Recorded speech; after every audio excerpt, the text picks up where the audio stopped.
Bien-aimés dans le Seigneur, bonjour, bonsoir, ça dépend de l'heure que vous suivez cette vidéo.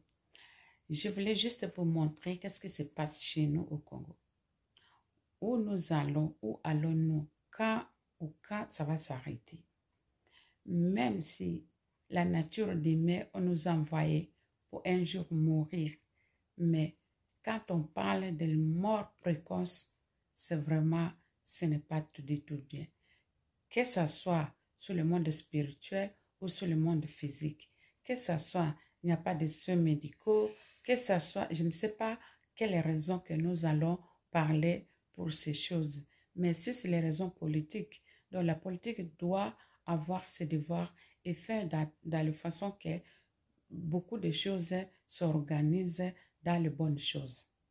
Ou bien, si c'est l'histoire de la sorcellerie, il faut faire de la façon que Dieu nous aide, que nous laissons ce comportement d'avoir des jalousies entre nous.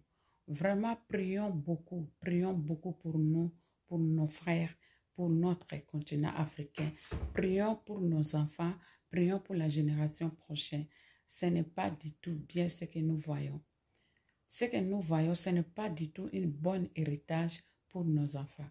Je vous laisse la partie pour vous regarder. Regardez comment les gens discutent. Regardez ce qui se passe. Ce n'est pas aujourd'hui que ça commence, c'est déjà depuis longtemps. Regardons. Merci.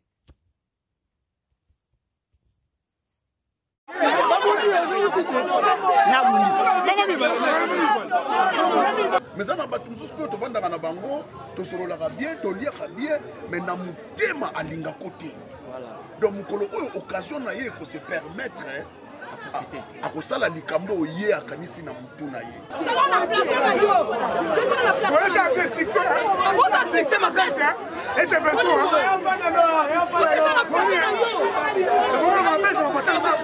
Certains d'entre nous bazaki na musala na tongo.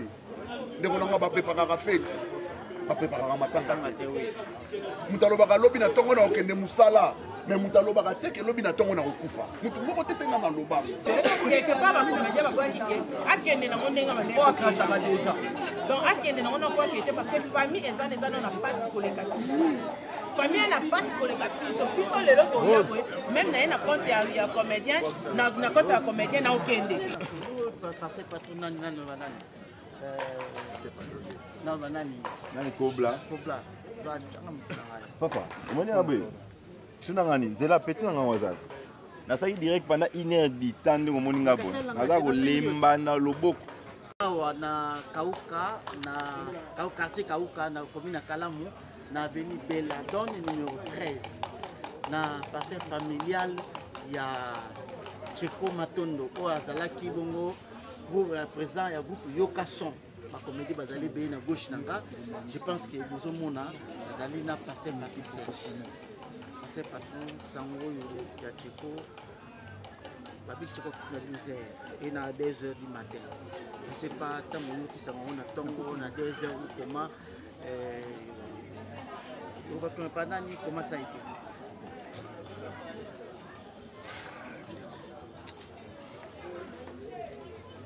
Rien dire.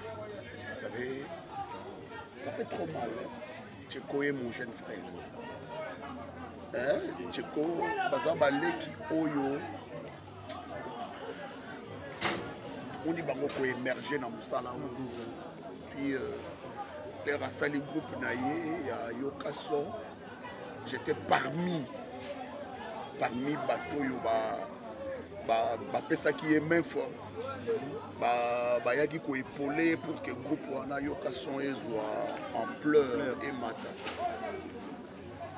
Malheureusement, Dieu l'a rappelé par les billets ya bateau basala babatumabé. Ça fait très mal. Nazala quitté, je viens de Mwanda. Na Mwanda nakendaki nanga mwanda mois détente, mois vacances, ndenge ezalaka kaka nazongai lobi na mutu. Subitement nalali nalamuki ba 8h30 8h30 nalamuki nde nakoti Facebook. Donc tant que nazo kota namoni leki moko aji leki moko ya fondation tokanisa oyo toza namoni apiblie photo ya Tcheko akufi na koti mbamona bagroupe namoni ça fait très mal, trop mal voire même. Na bukika na se débarbouiller un peu, na brosser, na zoa moto, na ndenge na première.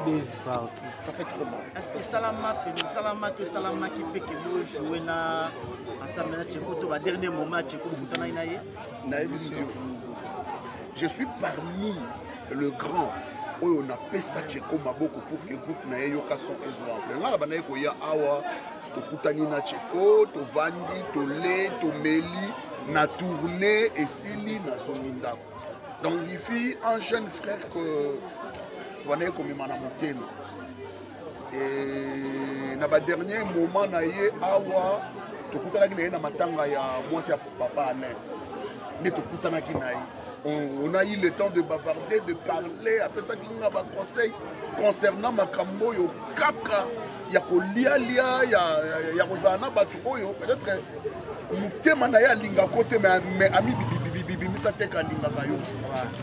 Parce que tu as un bateau, tu vas dans la bango, na mutema na bango, Linga biso bien. Linga rapé, c'est pour la biso.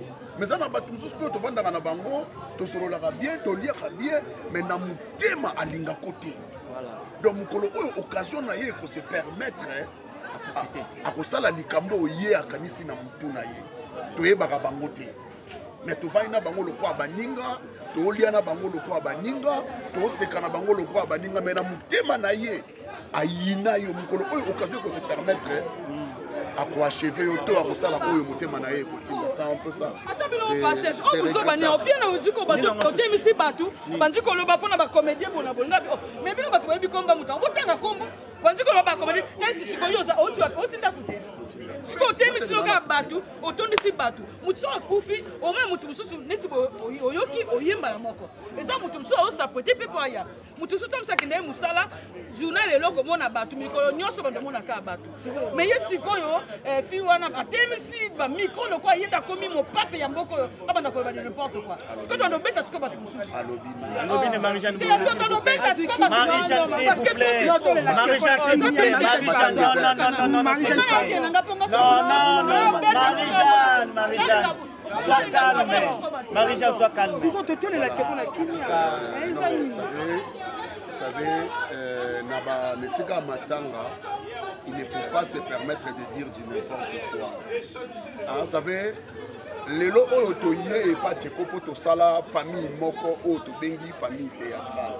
Sinon, on ne peut pas venir. Peut-être l'homme n'a pas par rapport à la relation dans un muto à balabala.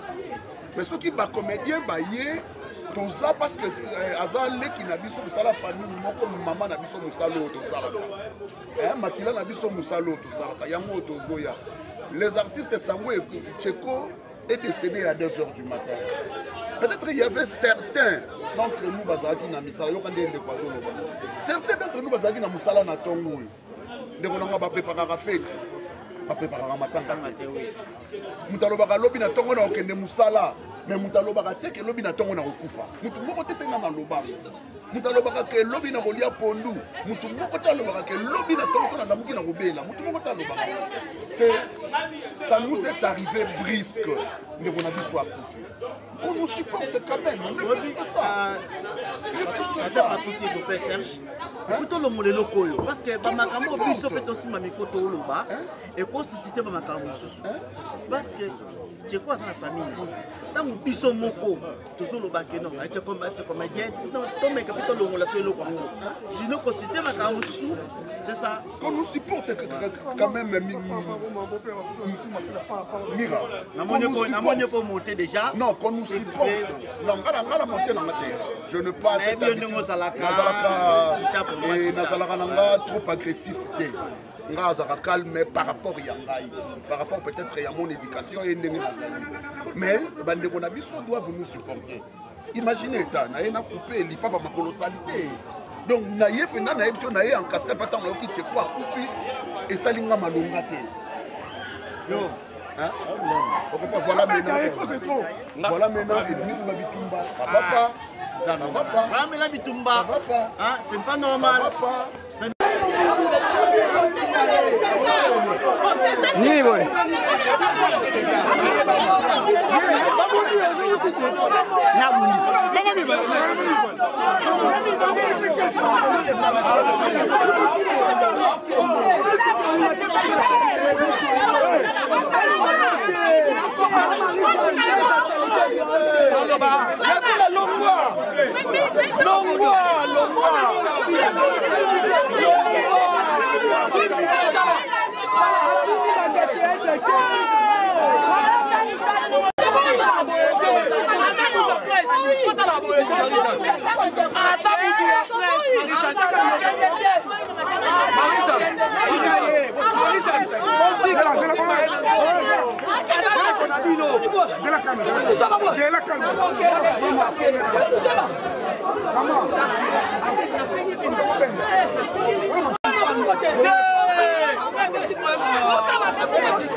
Merci papa.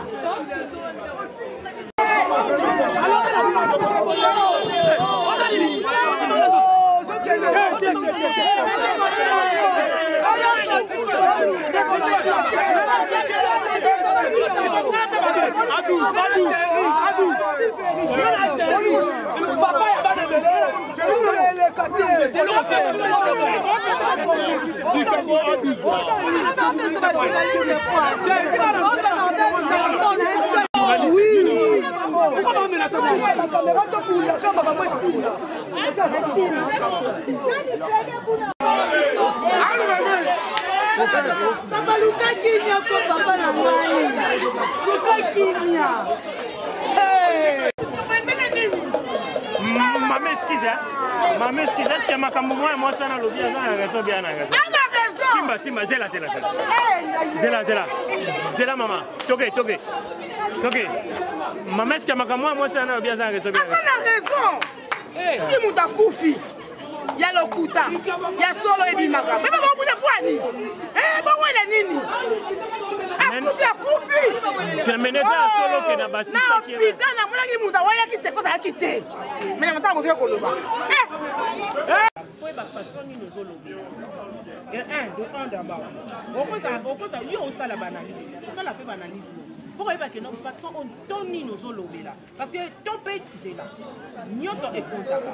Ton ya ya gola mutu nyoso e bike ya gola a cracha kaka. Tu vois, mais aloba ma bête.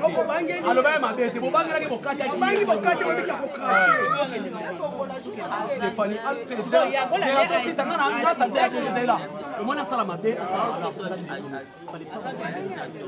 Et puis ka kamelo ko. C'est pas bien. On a place Wanandé. Bon, n'a pas à comédien. Je m'excuse. On n'a pas à le col là-bas. On va signer bien dans notre comédie. Nazana Katia. Voilà, tout est malheureux. Je m'excuse d'abord de dire que Sylvie Yagola. Donc, tu peux pas quelque part, comédien va pas quitter. À qui est dans mon dénga déjà. Donc, à qui est dans mon emploi qui était parce que famille et ça n'a pas psychologique.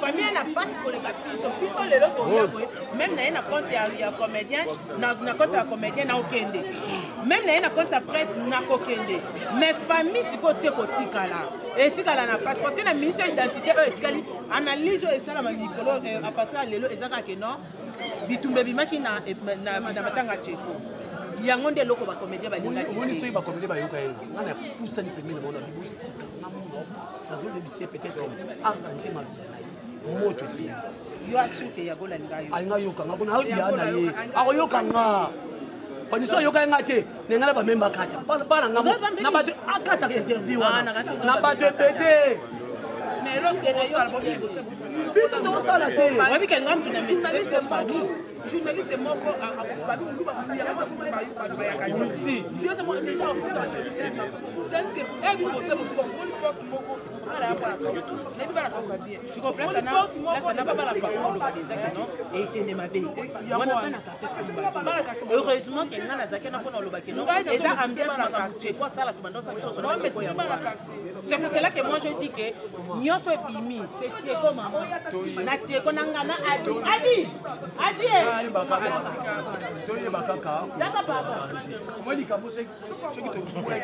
nga azobenga adi te moi parce que nayebi oyo tobandosa biso sona bateko adi kokotela mutu te eza abwe pardon nanga na yo basi na biso nde tozala eloko esalami yo eza nani voilà anda otinda biso ya ambiance ya kotinda ayeye tioka okinde to bino bobanda makelele ye azongi nsima oka ye vie baotika yoka bokende nango donc mpo na nga namoni na nga ngo grave te mpo na nga namoni yango grave te namoni yango normal mais ce que esali mabe pourquoi parce que si on ekende kokalme famille ateko te elingi akende mabe elingi akende mabe parce que famille deya bakoma ekotema surtout mpe baketo wana kanga bana kanga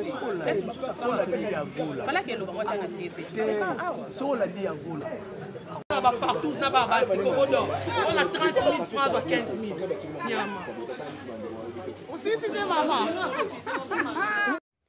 Merci d'avoir suivi cet reportage. J'espère que ma soeur, mon frère, vous avez suivi, vous avez vu ce qui s'est passé.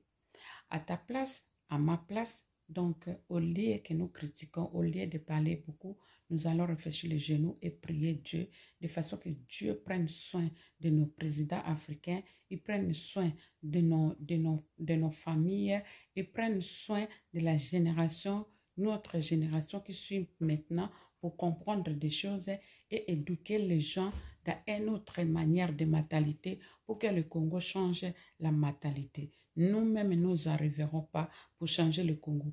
Le géant du Congo, c'est Dieu lui-même. Donc Dieu va faire par rapport à nos sincérités, par rapport à notre façon de se comporter, par rapport à notre cœur, Dieu voit le cœur, c'est là où Dieu peut nous aider pour que le Congo soit délivré. Le Congo peut être délivré parce que tout est possible à Dieu. Rien n'est possible à Dieu. Tout ce que nous voyons, il n'y a que la pauvreté, la jalousie, donc c'est tout, c'est l'attroupement de toutes ces choses qui fait que les gens sont comme ça, se comportent comme ça. On peut s'expliquer comme nous voyons, mais la seule chose est prier. La prière que je vous dis, ce n'est pas prière comme nous, les Africains, ou bien nous, les Congolais, nous prenons la prière comme si je ne sais pas quoi. Il faut prier sincèrement. Il faut pas de discours. Il ne faut pas qu'on prie comme les synagogues. Il ne faut pas montrer aux gens que nous qui parlent la langue. Il ne faut pas se montrer, mais prier en fait que Dieu voit ta prière. Si nous prions sincèrement, ça ne tardera pas. Dieu va déclencher les miracles au Congo, au continent africain. Tout le continent africain. Mais pas le Congo. Parce que toutes ces choses, ça se passe partout. Partout au continent africain. Je peux dire même à d'autres pays. Alors, la seule chose pour délivrer le monde, c'est de prier sincèrement. La prière, ce n'est pas de prier pour arrêter les morts ou bien arrêter quoi. Il faut prier d'être bien dans la vie, d'être avec un bon cœur. Même le mal est là, mais que le bien domine. Oui, c'est ça. Merci beaucoup. Aujourd'hui, ce n'est pas la prédication, c'est le reportage que je voulais vous montrer. Merci d'avoir suivi. On parlera la prochaine fois. À bientôt. Ciao.